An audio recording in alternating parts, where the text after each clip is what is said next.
മലമടക്കുകളിലേക്കാണ് ഇനി നമ്മൾ പോകുന്നത്. ഇടുക്കിയിലേക്ക്.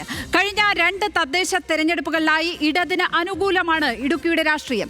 ഇക്കുറി അതിന് മാറ്റമുണ്ടാകുമോ? മലയോര മേഖലയിലെ മനുഷ്യ വന്യജീവി സംഘർഷങ്ങളും മലയോര കർഷകരുടെ പ്രശ്നങ്ങളും ഇക്കുറി ഇടുക്കിയുടെ രാഷ്ട്രീയ കാലാവസ്ഥ മാറ്റിമറിക്കുമോ? ഇടുക്കിയുടെ തദ്ദേശ രാഷ്ട്രീയ ഭൂപടത്തിലേക്ക് പോകാം നേരെ. ഇടുക്കിയിൽ മുനിസിപ്പാലിറ്റികൾ 2 ഉണ്ട്. ഇടുക്കി ജില്ലാ പഞ്ചായത്ത് 16 ഡിവിഷനുകൾ, ഗ്രാമപഞ്ചായത്തുകൾ 52, ബ്ലോക്ക് പഞ്ചായത്തുകൾ 8.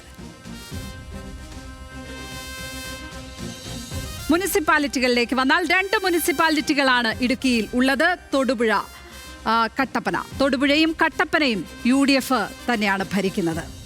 അതിൽ നമുക്ക് നേരെ തൊടുപുഴയിലേക്ക് കടന്നാൽ, തൊടുപുഴ എല്ലാവരുടെയും ഓർമ്മകളിൽ ഉള്ള വലിയ രാഷ്ട്രീയ നാടകങ്ങൾ നടന്ന ഇടമാണ്. വലിയ രാഷ്ട്രീയ നാടകങ്ങൾ തന്നെയാണ് അവിടെ അരങ്ങേറിയതെന്ന് കാണാം. തൊടുപുഴയിലെ കക്ഷി നിലയാണ് പ്രേക്ഷകർ ഈ സ്ക്രീനിൽ കാണുന്നത്. UDF 14, കോൺഗ്രസ് 6, കേരള കോൺഗ്രസ് 1, മുസ്ലിം ലീഗ് 6, സ്വതന്ത്രൻ 1. ലീഗ് വലിയ ശക്തിയാണ് തൊടുപുഴയിൽ എന്നുള്ളത് കാണാൻ കഴിയും. കോൺഗ്രസിനൊപ്പം 6 വാർഡുകളിൽ തന്നെ അവിടെ ലീഗുണ്ട്. ഒപ്പം ബി ജെ പിയും ഒട്ടും തന്നെ പിന്നിലല്ല. 8 വാർഡുകളാണ്, 8 മുനിസിപ്പൽ വാർഡുകളാണ് BJP ഉള്ളത് എന്നുള്ളത് കാണാൻ കഴിയും. 2015-ലും BJP അവിടെ 8 വാർഡുകൾ ഉണ്ടായിരുന്നു. അങ്ങനെ കൺസിസ്റ്റന്റായി നിൽക്കുകയാണ് BJP. വലിയൊരു മുന്നേറ്റം അവർ ഏതായാലും ഇക്കുറി പ്രതീക്ഷിക്കുന്നും ഉണ്ട് തൊടുപുഴ മുനിസിപ്പാലിറ്റിയിൽ. സത്യത്തിൽ അവിടെ CPM-ഉം BJP-യുമാണ് വലിയ കക്ഷികൾ എന്ന് പറയേണ്ടി വരും. അതാണ് വസ്തുത. 8 വീതം വാർഡുകളുണ്ട്. പക്ഷേ നമുക്കറിയാം, ഭരണം UDF-നാണ്. UDF സ്വതന്ത്രൻ സനീഷ് ജോർജിനെ ചെയർമാനാക്കി. ആദ്യത്തെ രാഷ്ട്രീയ നാടകം നമ്മൾ തൊടുപുഴയിൽ കാണുന്നത് അതാണ്. UDF സ്വതന്ത്രൻ സനീഷ് ജോർജിനെ ചെയർമാനാക്കി. ആദ്യം LDF-ന് ഭരണം. പിന്നെ കൈക്കൂലി കേസിൽ കുടുങ്ങി സനീഷ് ജോർജിന് ചെയർമാൻ സ്ഥാനം രാജിവെക്കേണ്ടി വരുന്ന ഒരു സ്ഥിതി ഉണ്ടാകുന്നു. പക്ഷേ മുസ്ലിം ലീഗിന്റെ പിന്തുണയോടെ ഇടത് ഭരണം അവിടെ തുടരുന്ന കാഴ്ചയാണ്. UDF-ലെ മുന്നണി സമവാക്യങ്ങളൊക്കെ തൊടുപുഴയിൽ തകർന്നടിയുന്നതാണ് നമ്മൾ കണ്ടത്. പിന്നീട് കോൺഗ്രസ് വീണ്ടും അവിടെ അവിശ്വാസ പ്രമേയം കൊണ്ടുവരികയാണ്. BJP-യിലെ പടലപ്പിണക്കം കോൺഗ്രസിന് തുണയാകുന്ന കാഴ്ച. LDF ഭരണം അവസാനിപ്പിച്ച് കോൺഗ്രസിന്റെ K. ദീപക് ചെയർമാനായി. സത്യത്തിൽ അവിടെ ലീഗിനേക്കാൾ കോൺഗ്രസിനെ തുണച്ചത് അവിടെ BJP ആണ് എന്ന് പറയേണ്ടി വരും. BJP-ക്കകത്തെ പടലപ്പിണക്കങ്ങൾ മുതലെടുക്കുകയായിരുന്നു കോൺഗ്രസ്. K. ദീപക്കാണ് അവിടെ മുനിസിപ്പൽ ചെയർമാൻ ഇപ്പോൾ. തൊടുപുഴ നമ്മൾ പ്രത്യേകമായി തന്നെ എടുത്തു പരിശോധിക്കേണ്ട ഒരു മുനിസിപ്പാലിറ്റിയാണ് ഇടുക്കിയിൽ. ആൽവിൻ തോമസ് ചേരുന്നുണ്ട്. ആൽവിൻ, ശരിക്കും തൊടുപുഴയിൽ കോൺഗ്രസിനും ലീഗിനും ഇടയ്ക്ക് എന്താണ് സംഭവിച്ചത്? പ്രശ്നങ്ങളൊക്കെ ഒത്തുതീർന്നിട്ടുണ്ടോ? നമ്മൾ നോക്കുമ്പോൾ ഈ മുന്നണി സമവാക്യങ്ങളൊക്കെ തൊടുപുഴയിൽ തകർന്നടിയുന്നതാണ് കണ്ടതല്ലേ കഴിഞ്ഞ 5 കൊല്ലം? തീർച്ചയായും ലക്ഷ്മി, അങ്ങനെ തന്നെയാണ്. അതായത് തൊടുപുഴ നഗരസഭ എന്ന് പറയുന്നത്, ആ പരിധി എന്ന് പറയുന്നത് PJ ജോസഫിൻ്റെ തട്ടകമാണ്. കോൺഗ്രസിന് വലിയ സ്വാധീനമുള്ള മേഖലയാണ്. അതോടൊപ്പം തന്നെ CPM-നും അത് സ്വാധീനമുള്ള മേഖലയാണ്. ഇതിനു മുമ്പ് കൂടുതൽ കാലങ്ങളും UDF ഭരിച്ചിരുന്ന ഒരു നഗരസഭ കൂടിയാണ് എന്നുള്ളതാണ് ശ്രദ്ധേയം. പക്ഷേ ഇത്തവണ തെരഞ്ഞെടുപ്പിന് ശേഷം നമുക്ക് കക്ഷിനില പറഞ്ഞതുപോലെ തന്നെ UDF-ന് 14-ഉം LDF-ന് 12 വരുന്ന സാഹചര്യമാണ് ഉണ്ടായതെങ്കിൽ UDF-ന് ഭരണം പിടിക്കാൻ കഴിഞ്ഞില്ല. അതിൽ പ്രധാനം ഇതിനുള്ളിലെ ഈ പടലപ്പിണക്കങ്ങൾ തന്നെയായിരുന്നു എന്നുള്ളതാണ് നമുക്ക് ഈ ഘട്ടത്തിൽ മനസ്സിലാക്കാൻ. പ്രത്യേകിച്ച് കേരള കോൺഗ്രസിൻ്റെ കൗൺസിലറായി വന്നയാളും അതോടൊപ്പം തന്നെ ലീഗിൻ്റെ കൗൺസിലർമാരും കോൺഗ്രസിൻ്റെ കൗൺസിലർമാരും ഒരുപോലെ ചെയർമാൻഷിപ്പിന് വേണ്ടിയുള്ള തർക്കങ്ങൾ ഉണ്ടാവുകയും അത്തരം വിഷയങ്ങൾ ഉണ്ടാവുകയൊക്കെ ചെയ്തു. അങ്ങനെ ആദ്യം UDF സ്വതന്ത്രനായി വിജയിച്ചു വന്ന സനീഷ് ജോർജിനെ ചെയർമാനാക്കിക്കൊണ്ട് LDF ഭരണം അട്ടിമറിക്കുകയായിരുന്നു, അല്ലെങ്കിൽ ഭരണം പിടിച്ചെടുക്കുകയായിരുന്നു എന്ന് വേണം പറയാൻ. അങ്ങനെ LDF ഭരണം പിടിച്ചെടുക്കുന്നു. സനീഷ് ജോർജ് ചെയർമാനായി. ഏതാണ്ട് 3.5 വർഷക്കാലം സനീഷ് ജോർജ് ചെയർമാനായി പോകുന്നു. അതിനുശേഷമാണ് ഈ രാഷ്ട്രീയ നാടകങ്ങളൊക്കെയും പിന്നീട് ഉണ്ടാകുന്നത്. അതിനുശേഷം നമുക്കറിയാവുന്നതുപോലെ തന്നെ സനീഷ് ജോർജ് ഒരു കൈക്കൂലി കേസുമായി ബന്ധപ്പെട്ട് പ്രതിപട്ടികയിൽ വരുന്നു. പിന്നീട് സനീഷ് ജോർജിനെ രാജിവെക്കേണ്ട അവസ്ഥയിലേക്ക് വരുന്നു. വലിയ രാഷ്ട്രീയ സമരങ്ങളൊക്കെയും അവിടെ ഉണ്ടായി. അങ്ങനെ സനീഷ് ജോർജ് പുറത്തേക്ക് പോകുന്നു. ഇതിലേറ്റവും ശ്രദ്ധേയം, സനീഷ് ജോർജ് UDF സ്വതന്ത്രനായി വിജയിച്ച് വന്ന ആളാണ്. എന്നിട്ട് പിന്നീട് LDF-നോടൊപ്പം ചേരുകയായിരുന്നു. അങ്ങനെ LDF ഭരണം പിടിക്കുകയായിരുന്നു. അങ്ങനെ സനീഷ് ജോർജ് ഈ കൈക്കൂലി കേസിൽപ്പെട്ടിട്ട് പുറത്തേക്ക് പോകുന്നു. അപ്പോഴാണ് പുതിയ തെരഞ്ഞെടുപ്പ്, ചെയർമാൻ തെരഞ്ഞെടുപ്പിനായി കളമൊരുങ്ങുന്നത്. അങ്ങനെ UDF LDF വീണ്ടും ആത്മവിശ്വാസത്തിലാവുന്നു.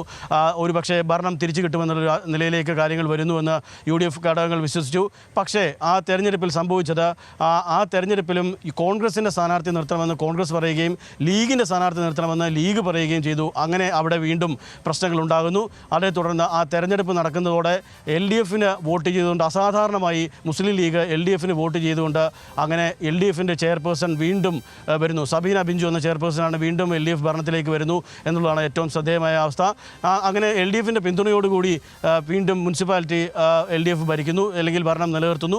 അതിനുശേഷം വീണ്ടും ഒരു അവിശ്വാസ പ്രമേയത്തിലേക്ക്, അതിനിടയിൽ വലിയ രാഷ്ട്രീയ പോരാട്ടങ്ങളൊക്കെ ഇവർ തമ്മിൽ ഉണ്ടായി. കാര്യം മുസ്ലിം ലീഗിൻ്റെ പ്രാദേശിക നേതൃത്വവും ഇടുക്കിയുടെ DCC പ്രസിഡന്റ് CP മാത്യുവും ഒക്കെയുമായി വലിയ വാക്കുതർക്കങ്ങളും വലിയ പ്രശ്നങ്ങളും ഉണ്ടായി. ലീഗ് അടുത്ത തവണ UDFനൊപ്പം വേണ്ട എന്ന നിലയിൽ പോലും കോൺഗ്രസ് പറഞ്ഞു. അപ്പോൾ ലീഗ് പറഞ്ഞു ലീഗ് ഇല്ലാതെ കോൺഗ്രസിന് വിജയിക്കാൻ കഴിയില്ല എന്ന്, തൊടുപുഴ നഗരസഭയിൽ നിലം തൊടാൻ കഴിയില്ല എന്നുള്ള ലീഗിൻ്റെ വാദവുമായി അവർ എത്തി. അങ്ങനെ ജില്ലാ ഘടകങ്ങൾ തമ്മിൽ, കോൺഗ്രസിൻ്റെയും ലീഗിൻ്റെയും ജില്ലാ നേതൃത്വങ്ങൾ തമ്മിൽ വലിയ തോതിലുള്ള പോരുണ്ടായി. അണികൾക്കിടയിലേക്ക് ആ പോര് ഇറങ്ങിപ്പോയി. അപ്പോഴേക്കും ഏതാണ്ട് സംസ്ഥാന നേതൃത്വത്തിൻ്റെ ഇടപെടൽ ഉണ്ടായി. ആ സംസ്ഥാന നേതൃത്വത്തിൻ്റെ ഇടപെടൽ അതിനുശേഷമാണ്, അപ്പോഴാണ് ഇത് ഒരു സമവായത്തിലേക്ക് എത്തുന്നത്. പ്രത്യേകിച്ച് കുഞ്ഞാലിക്കുട്ടി അടക്കം ഉള്ള ആളുകൾ ഇടപെട്ടു, VD സതീശൻ അടക്കമുള്ള ആളുകൾ ഇടപെട്ടു.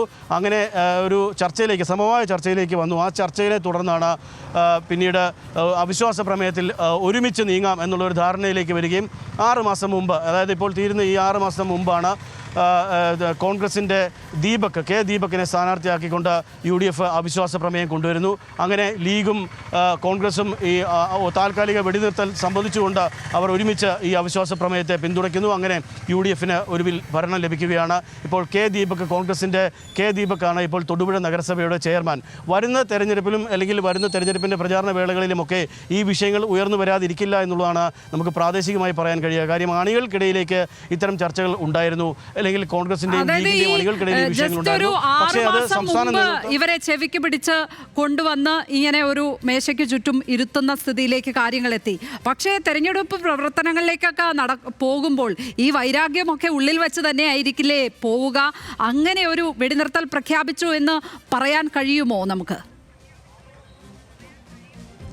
അതാണ് ലക്ഷ്മി, താൽക്കാലിക വെടിനിർത്തൽ അല്ലെങ്കിൽ ആ ഭരണം പിടിക്കുക. UDFന് ഈ തൊടുപുഴ നഗരസഭ ഇത്രത്തോളം ശക്തിയുള്ള മേഖലയിലെ ആ നഗരസഭ പിടിക്കുക എന്നുള്ളത് മാത്രമാണ് അവരുടെ ഒരു ലക്ഷ്യമായി ഉണ്ടായിരുന്നത്. ആ ലക്ഷ്യത്തിലേക്ക് അവർ ഏതായാലും ഒരു ഘട്ടത്തിൽ അവർ ഒരുമിച്ചിരുന്നു എന്ന് വേണം നമുക്ക് കരുതാൻ. പ്രത്യേകിച്ച് കേരള കോൺഗ്രസിൻ്റെ ജോസഫ് വിഭാഗത്തിനും ഒരു സീറ്റുണ്ട്. അല്ലെങ്കിൽ ചെയർമാൻഷിപ്പ് ആവശ്യപ്പെട്ടിരുന്നു.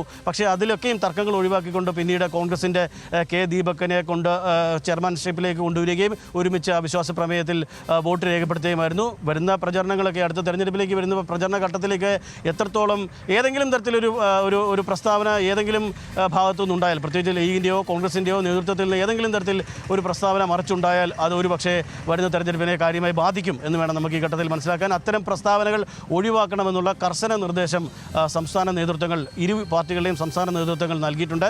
നമുക്കറിയാവുന്നതുപോലെ തന്നെ PJ ജോസഫിന്റെ കൂടി തട്ടകമാണ്.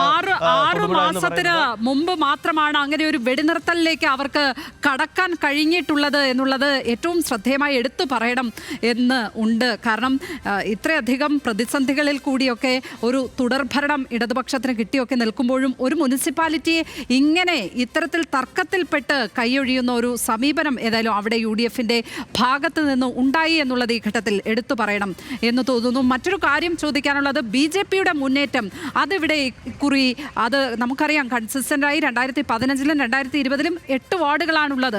ഏറ്റവും വലിയ ഒറ്റക്കക്ഷിയായി CPM-നൊപ്പമുണ്ട് BJP. അവർ നില മെച്ചപ്പെടുത്തുമോ? എന്താണ് അതിനെക്കുറിച്ച് പറയാനുള്ളത് ആൽവിൻ?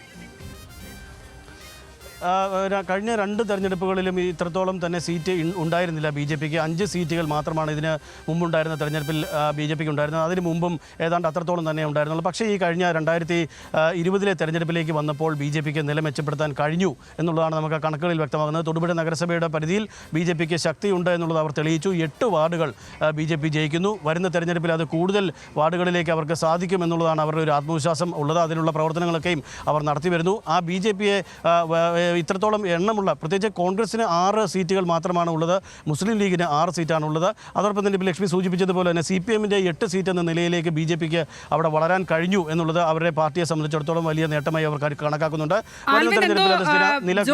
കേരള കോൺഗ്രസ് ജോസഫ് വിഭാഗത്തെ കുറിച്ച് എന്തോ പറയുന്നതുണ്ടായിരുന്നു ഇടയ്ക്ക്, അത് കൂട്ടിച്ചേർക്കാം ആൽവിന്. അതാണ് PJ ജോസഫിൻ്റെ തട്ടകമാണ്. നമുക്കറിയാവുന്നതുപോലെ തൊടുപുഴ എന്ന് പറയുന്നത് PJ ജോസഫിൻ്റെ തട്ടകമാണ്.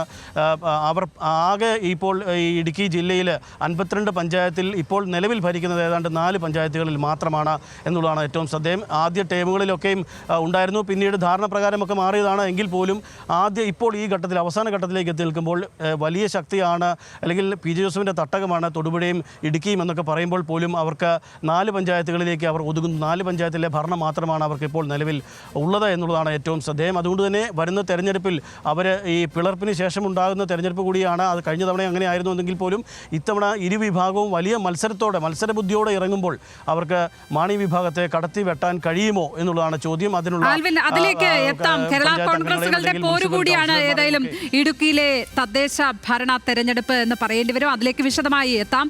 നമുക്ക് ഇനി അടുത്ത നഗരസഭയിലേക്ക് പോകാം, അടുത്ത മുനിസിപ്പാലിറ്റിയിലേക്ക് പോകാം. കട്ടപ്പന മുനിസിപ്പാലിറ്റിയാണ്. 35 വാർഡുകളാണ് ഉള്ളത്. നമുക്ക് കക്ഷിനില സ്ക്രീനിൽ കാണാം. UDF 23, Congress 19, Kerala Congress Joseph 3, സ്വതന്ത്രൻ 1. ഇതാണ് അവസ്ഥ. CPM-ന്റെ സ്ഥിതി ഇങ്ങനെയാണ്. 5, 1, 2, 1, JDS 1, Kerala Congress M 2, CPI 1, CPM 5. ഇതാണ് അവിടുത്തെ ഇടതുപക്ഷത്തിൻ്റെ സ്ഥിതി. കോൺഗ്രസിന് 19 വാർഡുകൾ ആണുള്ളത്. പക്ഷേ ഗ്രൂപ്പ് സമവാക്യങ്ങളെ മുൻനിർത്തി കട്ടപ്പനയിൽ 3 മുനിസിപ്പൽ ചെയർപേഴ്സൺമാർ ഈ കഴിഞ്ഞ 5 വർഷത്തിനിടെ ഭരിക്കുന്നത് നമ്മൾ കണ്ടു. ഐ ഗ്രൂപ്പിൻ്റെ ബീന ജോബി, ഐ ഗ്രൂപ്പിൻ്റെ തന്നെ ഷൈനി സണ്ണി ചെറിയാൻ, എ ഗ്രൂപ്പിൻ്റെ ബീന ടോമി എന്നിവരാണ് നഗരസഭാ ചെയർപേഴ്സൺമാർ ആയത് അവിടെ. അങ്ങനെ 3 പേർ, കോൺഗ്രസിൻ്റെ തന്നെ 3 പേർ ഭരിക്കുന്ന ഒരു സ്ഥിതി. അത് ഗ്രൂപ്പ് ധാരണകൾ പ്രകാരമായിരുന്നു. അങ്ങനെ ആൽവിൻ തുടരുന്നുണ്ട്. ആൽവിൻ, കട്ടപ്പന കോൺഗ്രസിൻ്റെ ഇളകാത്ത കോട്ടയാണ് എന്ന് പറയുമ്പോഴും അവിടെ ഗ്രൂപ്പിസവും കട്ടയ്ക്ക് തന്നെ ഉണ്ട് എന്നാണ് മനസ്സിലാക്കേണ്ടതല്ലേ? തീർച്ചയായും ആകെ 2 ടേം ആയിട്ടുള്ളൂ കട്ടപ്പന നഗരസഭ ഉണ്ടായിട്ട് തന്നെ. കട്ടപ്പന നഗരസഭ രൂപീകൃതമായത് 2 ഇലക്ഷൻ മാത്രമാണ് ഇപ്പോൾ കഴിഞ്ഞത്. ആ 2 തവണയും UDF-ന് ശക്തമായ മേൽക്കൈ അവിടെ ഉണ്ട്. നമുക്ക് ആ കണക്കുകൾ പരിശോധിക്കുമ്പോൾ നമുക്കറിയാമല്ലോ, 34 വാർഡുകളിൽ നിലവിൽ ഇപ്പോൾ UDF-ന് 23 വാർഡുകൾ ഉണ്ട്. അതിൽ ഏറ്റവും ശ്രദ്ധേയം കോൺഗ്രസിന് 19 വാർഡുകളുണ്ട്, കേരള കോൺഗ്രസ് ജോസഫിന് 3 വാർഡുകളുണ്ട്, UDF സ്വതന്ത്രനായിട്ട് ഒരാളും ജയിച്ചിട്ടുണ്ട്. അങ്ങനെയാണ് UDF-ൻ്റെ ഘടന നിൽക്കുന്നത്. LDF-ലേക്ക് വരുമ്പോൾ 9 വാർഡുകളാണ് LDF-നുള്ളത്. CPM-ന് 5, CPI-ക്ക് 1, കേരള കോൺഗ്രസ് M-ന് 2, മാണി വിഭാഗത്തിന് 2, JDS-ന് 1 എന്നിങ്ങനെയാണ് ആ നിലയുള്ളത്. കഴിഞ്ഞ 2 തവണയും ഈ തെരഞ്ഞെടുപ്പിലും കഴിഞ്ഞ തെരഞ്ഞെടുപ്പിലും ഏറ്റവും മികച്ച പ്രകടനം കട്ടപ്പനയിൽ കോൺഗ്രസിന് ഉൾപ്പെടെ പ്രകടനം മെച്ചപ്പെടുത്താൻ കഴിഞ്ഞു എന്നുള്ളത് എല്ലാവർക്കും ഭരണം 2 തവണയും നിലനിർത്താൻ കഴിഞ്ഞു എന്നുള്ളത് ശ്രദ്ധേയമാണ്. അവിടെ ഈ പറഞ്ഞതുപോലെ ഹൈറേഞ്ചിൻ്റെ മേഖലയിലുള്ള ഒരു നഗരസഭയാണ്, 2 നഗരസഭകളിൽ ഒന്നാണ്. ആ മേഖലയിലൊക്കെയും ശക്തമായ പാർട്ടി സംവിധാനം കോൺഗ്രസിനുണ്ട്. അത് ഗ്രൂപ്പ് എന്ന നിലയിൽ പോലും കഴിഞ്ഞ കാലങ്ങളിലൊക്കെയും ഉള്ളതുപോലെ AI ഗ്രൂപ്പുകൾ എന്ന നിലയിലായിരുന്നു ഉണ്ടായിരുന്നെങ്കിൽ ഇത്തവണയിൽ നിന്നൊക്കെ അതിൽ നിന്ന് കുറച്ചുകൂടെ വ്യത്യാസമായി വന്നിട്ടുണ്ട്. നമുക്ക് സംസ്ഥാന അടിസ്ഥാനത്തിലൊക്കെ നോക്കുന്ന പോലെ തന്നെ ഈ ഗ്രൂപ്പുകളുടെ സമവാക്യങ്ങളൊക്കെ മാറിയതുകൊണ്ട് തന്നെ അത്തരം സമവാക്യങ്ങളിലൊക്കെ മാറ്റമുണ്ടെങ്കിൽ പോലും ശക്തമായി കോൺഗ്രസിൻ്റെ മെമ്പർമാർ ഇടപെടുകയും അല്ലെങ്കിൽ കൗൺസിലർമാർ അവിടെ ഉണ്ടാകുകയും ഒരു സ്ഥിതി അവർക്കുണ്ടായി. അതുകൊണ്ട് തന്നെ 19 കൗൺസിലർമാരെ അവർക്ക് വിജയിപ്പിക്കാൻ കോൺഗ്രസിന് സാധിച്ചു. അതിൽ I ഗ്രൂപ്പിൻ്റെയും A ഗ്രൂപ്പിൻ്റെയും കൗൺസിലർമാരുണ്ട്, 2 തവണ ജയിച്ചു വന്നവരുണ്ട്. അതിൻ്റെ ധാരണ പ്രകാരമാണ് ഇപ്പോൾ ഇത്തവണ 3 ചെയർപേഴ്സൺ വനിതാ സംവരണമാണുള്ളത്. അതുകൊണ്ട് തന്നെ 3 ചെയർപേഴ്സൺ എന്ന നിലയിലേക്ക് 3 പേർക്ക് വീതിച്ചു കൊടുക്കുകയായിരുന്നു. കോൺഗ്രസിന്റെ ബീന ടോമിയാണ് നിലവിൽ കട്ടപ്പന ചെയർപേഴ്സൺ, മുനിസിപ്പൽ ചെയർപേഴ്സൺ. ഈ അധികാര മാറ്റങ്ങളൊക്കെ സമാധാനപരമായിരുന്നോ ശരിക്കും അവിടെ? കട്ടപ്പനയെ സംബന്ധിച്ച് അത്രത്തോളം തലവേദന കോൺഗ്രസിനോ UDF-നോ ഉണ്ടായിരുന്നില്ല എന്ന് വേണം നമുക്ക് ഈ ഘട്ടത്തിൽ പറയാൻ. കാര്യം അത് ധാരണ പ്രകാരമായി തന്നെയാണ് ഈ 3 ടേമുകളിൽ വെച്ചിരുന്നത്. ആ 3 ടേമുകളിലെ ഒടുവിലാണ് ഇപ്പോൾ ബീന ടോമി ചെയർപേഴ്സണായിട്ടുള്ളത്.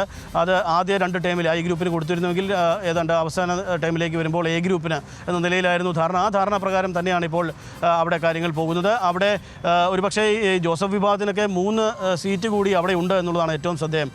അവിടെ കട്ടപ്പന നഗരസഭയിൽ 3 സീറ്റ് ഉള്ളപ്പോൾ തൊടുപുഴ നഗരസഭയിലെ ഒരു സീറ്റ് മാത്രമാണ് ജോസഫ് വിഭാഗത്തിനുള്ളത്. അതുകൊണ്ട് തന്നെ ഈ ഹൈറേഞ്ച് മേഖലയിലെ യു ഡി എഫിന് ശക്തി എത്രത്തോളം ഉണ്ട് എന്നുള്ളത് അതിൽ നിന്ന് തന്നെ വ്യക്തമാണ്, ഏതാണ്ട് വ്യക്തമാണ്. എൽ ഡി എഫിനെ സംബന്ധിച്ചിടത്തോളം അവർ വലിയ പ്രതീക്ഷയിലാണ്. അവർക്കും ഈ പറഞ്ഞതുപോലെ 9 സീറ്റുകളാണ് ഉള്ളത്. വലിയ പ്രതീക്ഷ ഇത്തവണ ഭരണം മെച്ചപ്പെടുത്താൻ കഴിയും, അല്ലെങ്കിൽ നില മെച്ചപ്പെടുത്താൻ കഴിയും എന്നുള്ള ഒരു പ്രതീക്ഷ എൽ ഡി എഫിനെ സംബന്ധിച്ചും ഉണ്ട്. പക്ഷേ BJP അവിടെ ഒരു ഘടകമല്ല എന്നുള്ളതാണ് ഏറ്റവും ശ്രദ്ധേയം. BJPക്ക് കാര്യമായ ഒരു ചലനമുണ്ടാക്കാൻ കഴിയാത്തൊരു മേഖല കൂടിയാണ് ഹൈറേഞ്ചിൻ്റെ ഈ നഗരസഭ, കട്ടപ്പന നഗരസഭ എന്നുള്ളതാണ്. ആൽവിൻ, ഞാൻ തിരിച്ചെത്താം. ഇടുക്കി ജില്ലാ പഞ്ചായത്ത് നോക്കിയാൽ ഇനി 16 ഡിവിഷനുകളാണ് ഉള്ളത്. ഭരണം LDFനാണ്. 10 ഡിവിഷനുകൾ LDFന് ആണ് എന്ന് കാണാൻ കഴിയും. CPMന് 5, CPIക്ക് 4, കേരള കോൺഗ്രസ് M 1. ഇങ്ങനെയാണ് LDFിൻ്റെ കക്ഷി നില. അവിടെ CPIക്ക് കരുത്തുള്ള ഇടമാണ് ഇടുക്കിയുടെ മലയോര മേഖല എന്നെല്ലാവർക്കും അറിയാവുന്നതാണ്.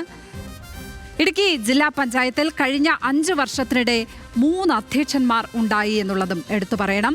ആദ്യം 2 വർഷം CPIക്കും അടുത്ത 2 വർഷം CPMുമാണ് ഭരിച്ചത്. ഇപ്പോൾ കേരള കോൺഗ്രസിനാണ് അവിടെ. കേരള കോൺഗ്രസ് മാണി വിഭാഗത്തിനാണ് അധ്യക്ഷ പദവി ഉള്ളത്. കേരള കോൺഗ്രസ് മാണി വിഭാഗത്തിലെ രാരിച്ചൻ നേറാണക്കുന്നേലാണ് ജില്ലാ പഞ്ചായത്തിൻ്റെ നിലവിലെ അധ്യക്ഷൻ. അവിടെ UDFന് 6 വാർഡുകൾ മാത്രമാണ് ഉള്ളത്, 6 ഡിവിഷനുകൾ മാത്രമാണുള്ളത്. അതിൽ തന്നെ കോൺഗ്രസിന് 2 ഡിവിഷനുകളേ ഉള്ളൂ. കേരള കോൺഗ്രസ് ജോസഫ് വിഭാഗത്തിനാണ് 4 ഡിവിഷനുകൾ എന്നുള്ളത് ശ്രദ്ധേയമാണ്. കേരള കോൺഗ്രസ് ജോസഫ് വിഭാഗത്തിൻ്റെ ആണ് ആ പ്രതിപക്ഷത്തിലെ കരുത്തർ ആരെന്ന് ചോദിച്ചാൽ കേരള കോൺഗ്രസ് ജോസഫ് വിഭാഗം എന്ന് പറയേണ്ടി വരും.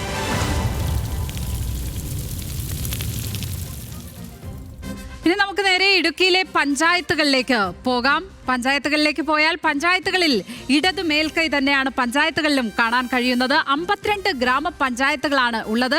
അതിൽ LDFന് 30, UDFന് 21, BJPക്ക് 1. ഇങ്ങനെയാണ് കക്ഷി നില. ഇടമലക്കുടി പഞ്ചായത്താണ് സംസ്ഥാനത്തെ ഏക ട്രൈബൽ പഞ്ചായത്താണ്. ആ പഞ്ചായത്ത് ഭരിക്കുന്നത് UDF ആണ്. ആ ഇടമലക്കുടി പഞ്ചായത്തുള്ളത് ഇടുക്കിയിലാണ്.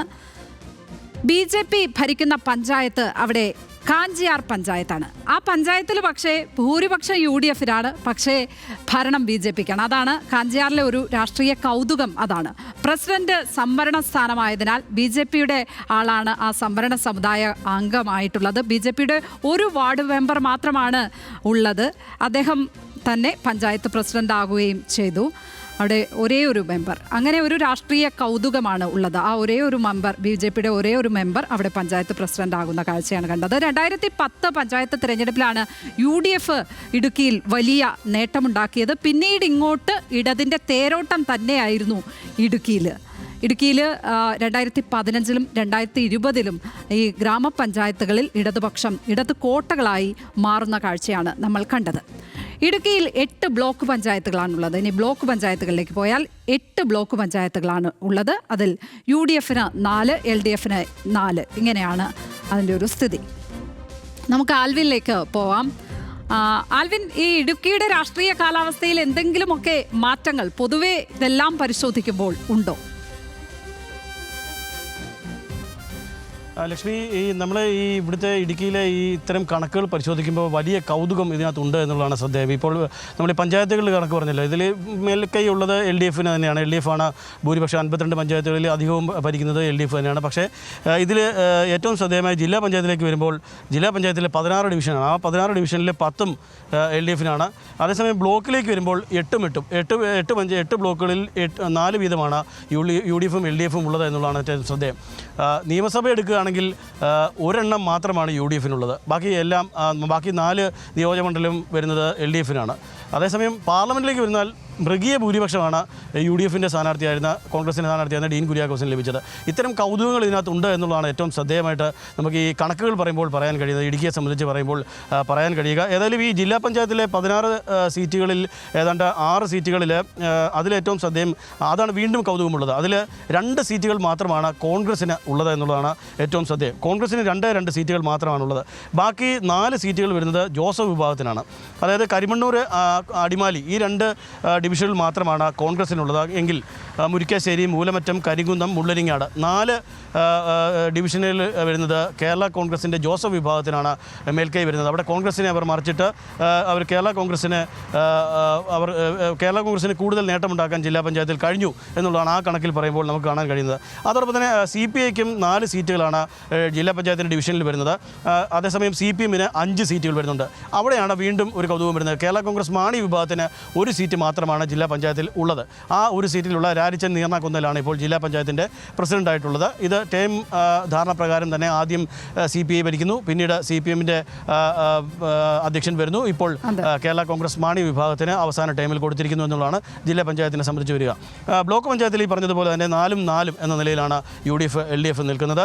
ഇടംദേശം കേരള കോൺഗ്രസിന് ജോസഫ് വിഭാഗത്തിനാണെങ്കിൽ അടിമാലിയും തൊടുപുഴയും കോൺഗ്രസിനാണ്. ഇടുക്കി കേരള കോൺഗ്രസിനാണ്. അങ്ങനെയാണ് UDFൻ്റെ നില വരുന്നത്.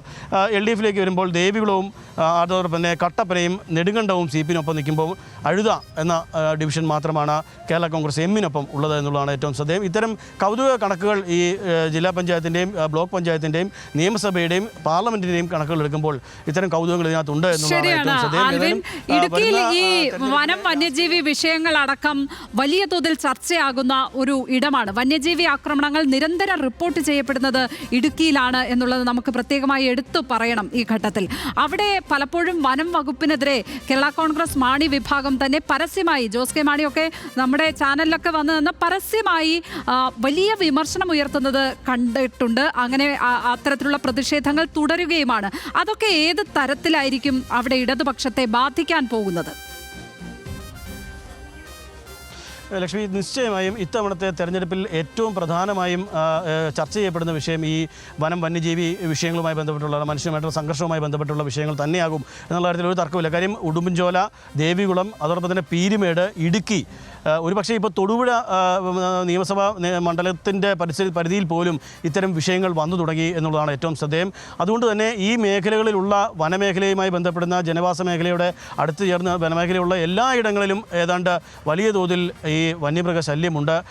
ജനങ്ങൾ പൊറുതിമുട്ടിയ അവസ്ഥയാണ് എന്നുള്ളതാണ് നമ്മൾ ഈ കഴിഞ്ഞ കാലങ്ങളിലൊക്കെ നമ്മൾ കണ്ടത്. 5 വർഷം മുമ്പ് അതായിരുന്നില്ല സ്ഥിതി. ഈ 5 വർഷത്തിനോടിടയ്ക്കാണ് ഇത്രത്തോളം ശല്യം, വന്യജീവികളുമായുള്ള ശല്യം മനുഷ്യൻ നേരിടേണ്ടി വരുന്നത് എന്നുള്ളതാണ് ഇടുക്കിയെ സംബന്ധിച്ച് പറയേണ്ടത്. പ്രത്യേകിച്ച് ഹൈറേഞ്ച് മേഖലയിലെ മുഴുവൻ മേഖലയിലും ഇപ്പോൾ ഏതാണ്ട് ഈ ഭീതിയിൽ തന്നെയാണ് എന്ന് വേണം നമുക്ക് ഘട്ടത്തിൽ പറയാൻ. അതുകൊണ്ട് തന്നെ നിശ്ചയമായും ഈ വിഷയം പ്രധാനമായും ഈ തെരഞ്ഞെടുപ്പിൽ ചർച്ച ചെയ്യപ്പെടുമെന്നുള്ളത് ഉറപ്പാണ്. നമുക്കറിയാവുന്നതുപോലെ ഈ വന്യജീവി സംഘർഷവുമായി ബന്ധപ്പെട്ട് സർക്കാരിനെതിരെ CPMും CPIയും കേരള കോൺഗ്രസ് മാണി വിഭാഗവും സമരത്തിലേക്ക് ഇറങ്ങേണ്ട സാഹചര്യങ്ങൾ ഉണ്ടായിട്ടുണ്ട്. നമ്മൾ കണ്ടതാണ് അതൊക്കെയും. പ്രതിപക്ഷത്തെ കോൺഗ്രസും അതോടൊപ്പം തന്നെ മറ്റ് ജോസഫ് വിഭാഗം അടക്കമുള്ള ആളുകൾ നിരന്തരം സമരത്തിലാണെങ്കിലും ഭരണത്തിലിരിക്കുന്ന അവർ തന്നെ വീണ്ടും ഇതിലേക്ക് സമരത്തിലേക്ക് ഇറങ്ങേണ്ട സാഹചര്യമുണ്ട്. നമ്മൾ കഴിഞ്ഞ ദിവസം അന്തരിച്ച പീരുമേടിൻ്റെ മുൻ MLA കൂടിയായിരുന്ന വാഴൂർ സോമൻ, അദ്ദേഹം ഒടുവിൽ 2 ആഴ്ച മുമ്പ് പെരുവന്താനത്തെ ഒരു കാട്ടാന ആക്രമണവുമായി ബന്ധപ്പെട്ട് CPIയുടെ സമരത്തിന് മുൻപന്തിയിൽ നിന്ന ആളാണ്. ഈ പീരുമേട് ഫോറസ്റ്റ് ഓഫീസിലേക്ക് നടത്തിയ സമരത്തിന് മുൻപന്തിയിൽ നിന്ന ആളായിരുന്നു വാഴൂർ സോമൻ. അങ്ങനെ ഈ മുന്നണി വ്യത്യാസമില്ലാതെ മുന്നണി ഭേദമന്യേ എല്ലാവരും ഈ വിഷയത്തിൽ സമരത്തിലാണ് എന്നുള്ളതാണ് ഏറ്റവും ശ്രദ്ധേയം. അവിടെ സ്വാഭാവികമായും വെട്ടിലാകുക ഇപ്പോൾ LDF തന്നെയാണ്. എന്ത് നിലപാടുകൾ, നടപടികൾ ഇതിൽ സ്വീകരിച്ചു എന്നുള്ളത് അടുത്ത തെരഞ്ഞെടുപ്പിൽ ചർച്ച ചെയ്യപ്പെടും എന്നുള്ള കാര്യത്തിൽ ഒരു തർക്കവുമില്ല. സ്വാഭാവികമായും അത് LDFന്, ഇടതുപക്ഷത്തിന് ഉത്തരം പറയേണ്ടി വരും സാധാരണക്കാരുടെ ചോദ്യങ്ങൾക്ക് എന്ന കാര്യത്തിൽ ഒരു സംശയവും വേണ്ട. നേരത്തെ പറഞ്ഞു വന്നത് ഈ കേരള കോൺഗ്രസുകൾക്കും നിലനിൽപ്പിനുള്ള പോരാട്ടം കൂടിയായിരിക്കും ഈ തദ്ദേശ ഭരണ തെരഞ്ഞെടുപ്പ്. ലോക്സഭാ തെരഞ്ഞെടുപ്പിലെ കാര്യങ്ങൾ വെച്ച് നമുക്ക് കാര്യങ്ങൾ വിലയിരുത്താനാകില്ല. വോട്ടിംഗ് പാറ്റേൺ വ്യത്യസ്തമാണ്. തദ്ദേശ ഭരണ തെരഞ്ഞെടുപ്പ് ഈ പിളർപ്പിന് ശേഷം നടക്കുന്ന വളരെ വിധി നിർണായകമായ ഒരു തെരഞ്ഞെടുപ്പ് തന്നെയാകും കേരള കോൺഗ്രസുകൾക്കും, അല്ലേ? നിശ്ചയമായും കേരള കോൺഗ്രസ് പാർട്ടികളുടെ ശക്തിയും അവരുടെ അളക്കുന്ന ഒരു കാലഘട്ടം കൂടിയായിരിക്കും വരുന്ന പഞ്ചായത്ത് തെരഞ്ഞെടുപ്പ് എന്നുള്ള കാര്യത്തിൽ തർക്കമില്ല.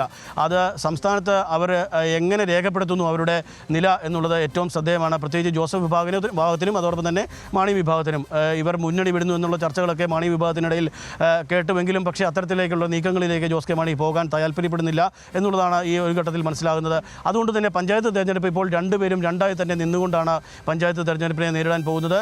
ജോസഫ് വിഭാഗത്തിന് നിരവധിയായ കാര്യങ്ങൾ ഒരുപക്ഷെ സർക്കാരിനെതിരെയുള്ള വിഷയങ്ങൾ പറഞ്ഞുകൊണ്ട് അവർ രംഗത്തേക്ക് ഇറങ്ങുമ്പോൾ മാണി വിഭാഗത്തിന് ഇത്തരം വെല്ലുവിളികളുണ്ട്. ഈ വനം വന്യജീവി സംഘർഷവുമായി ബന്ധപ്പെട്ടുള്ള വിഷയങ്ങളിൽ എന്ത് നിലപാട് സ്വീകരിച്ചവർ ഇറങ്ങുമെന്നുള്ളത് ശ്രദ്ധേയമാണ്. നമുക്കറിയാവുന്നതുപോലെ ഇപ്പോൾ ആദ്യ ടൈമുകളിൽ ഉണ്ടായിരുന്ന കണക്കല്ല എങ്കിൽ പോലും ഇപ്പോൾ അവസാന ടൈമിൽ 6 മാസത്തേക്ക് വരുമ്പോൾ ഇടുക്കിയിലെ 52 പഞ്ചായത്തിൽ ഏതാണ്ട് 4 പഞ്ചായത്തുകൾ മാത്രമാണ് ജോസഫ് വിഭാഗം ഇപ്പോൾ ഭരിക്കുന്നത്. അതേസമയം മാണി വിഭാഗം 6 പഞ്ചായത്തുകൾ ഭരിക്കുന്നുണ്ട് എന്നുള്ളതാണ് ഈ അവസാനത്തെ കണക്കിലേക്ക് വരുമ്പോൾ. അത് തുടക്കത്തിൽ അങ്ങനെ ആയിരുന്നില്ല. അത് ധാരണകൾ പ്രകാരം വെച്ച് മാറുകയും അങ്ങോട്ടും ഇങ്ങോട്ടും മാറുകയൊക്കെ ചെയ്തിട്ടുണ്ടെങ്കിൽ പോലും ഈ അവസാന ഘട്ടത്തിലേക്ക് വരുമ്പോൾ ഈ 2 കണക്കാണ് ഇപ്പോൾ നിലവിലുള്ളത്. ഇതിൽ നിന്ന് അവർക്ക് എന്ത് മെച്ചം ഉണ്ടാക്കാൻ കഴിയും? ഹൈറേഞ്ചിലെ മലയോര പാർട്ടി എന്നറിയപ്പെടുന്ന കേരള കോൺഗ്രസിൻ്റെ 2 വിഭാഗങ്ങൾക്കും ഇത്തവണത്തെ വിധി നിർണായകമാകുമെന്നുള്ളത് ഒരു തർക്കവുമില്ല. അതിനുള്ള പ്രചാരണ പ്രവർത്തനങ്ങളുമായി അവർ മുന്നോട്ടിറങ്ങുമെന്നുള്ളതാണ് നമുക്ക് ഈ ഘട്ടത്തിൽ മനസ്സിലാക്കാൻ കഴിയുന്നത്. ഒരു കാര്യം കൂടി ചോദിക്കാനുള്ളത്, വളരെ പെട്ടെന്ന് മറുപടി പറയേണ്ട ഒരു കാര്യം, ഈ രാഹുൽ മാങ്കൂട്ടത്തിലെ വിഷയമൊക്കെ അവിടെ വലിയ തോതിൽ ചർച്ചയാകുന്നുണ്ടോ സാധാരണക്കാർക്കിടയിൽ? അത്തരം വിഷയങ്ങളിൽ അത് സ്വാഭാവികമായും ഈ ഒരു ഉയർന്നു വരുന്ന വിഷയങ്ങൾ ആ ദിവസങ്ങളിൽ ചർച്ചയാകും എങ്കിൽ പോലും അതൊരു തെരഞ്ഞെടുപ്പ് ഘട്ടത്തിലേക്കോ അല്ലെങ്കിൽ തെരഞ്ഞെടുപ്പിൻ്റെ രീതിയിലേക്കോ പഞ്ചായത്ത് തെരഞ്ഞെടുപ്പിനോ ബാധിക്കാനുള്ള സാധ്യതയൊക്കെ വളരെ കുറവാണ്. പക്ഷേ ഈ ദിവസങ്ങളിൽ അത്തരം വിഷയങ്ങളൊക്കെ ചർച്ച ചെയ്യപ്പെടും. എന്താണ് അതിൻ്റെ മൊറാലിറ്റി എന്നുള്ളതൊക്കെ ചർച്ച ചെയ്യപ്പെടും എന്നുള്ള കാര്യത്തിൽ ഒരു തർക്കവുമില്ല. അത് പക്ഷേ ഏതായാലും 2021 5 നിയമസഭാ മണ്ഡലത്തിൽ 4 LDFും 1 UDFുമാണ് നേടിയത് എന്ന് നമ്മൾ കണ്ടതാണ്. PJ ജോസഫ് തൊടുപുഴയിൽ നിന്ന് ജയിച്ചു കയറിയതാണ്. നിയമസഭയിൽ UDFിന്റെ ഒരേ ഒരു ആശ്വാസം, ലോക്സഭയിൽ 2019 തന്നെ ഡീനിലൂടെ മണ്ഡലം UDF തിരിച്ചുപിടിച്ചു. തദ്ദേശ തെരഞ്ഞെടുപ്പിൽ ഇടുക്കിയുടെ രാഷ്ട്രീയ കാലാവസ്ഥയിൽ മാറ്റമുണ്ടാകുമോ? ഈ നേരത്തെ പറഞ്ഞതുപോലെ രാഹുൽ മാങ്കൂട്ടത്തിൽ ഇഫക്റ്റ് ഇടുക്കിയിൽ കോൺഗ്രസിന് മേൽ ഇടതിന് വലിയ മേൽക്കൈ ഉണ്ടാക്കുമോ? അതോ വന്യജീവി വിഷയങ്ങൾ ഉയർത്തി ഇടുക്കിയുടെ മണ്ണിൽ കോൺഗ്രസ് ഉയർത്തെഴുന്നേൽക്കുമോ? കാത്തിരുന്ന് കാണാം. പവർ പഞ്ചായത്ത് ഇവിടെ പൂർണ്ണമാവുകയാണ്. പത്തനംതിട്ട, മലപ്പുറം ജില്ലകളിലെ തദ്ദേശ രാഷ്ട്രീയവുമായി പവർ പഞ്ചായത്ത് അടുത്ത ശനിയാഴ്ച. നമസ്കാരം.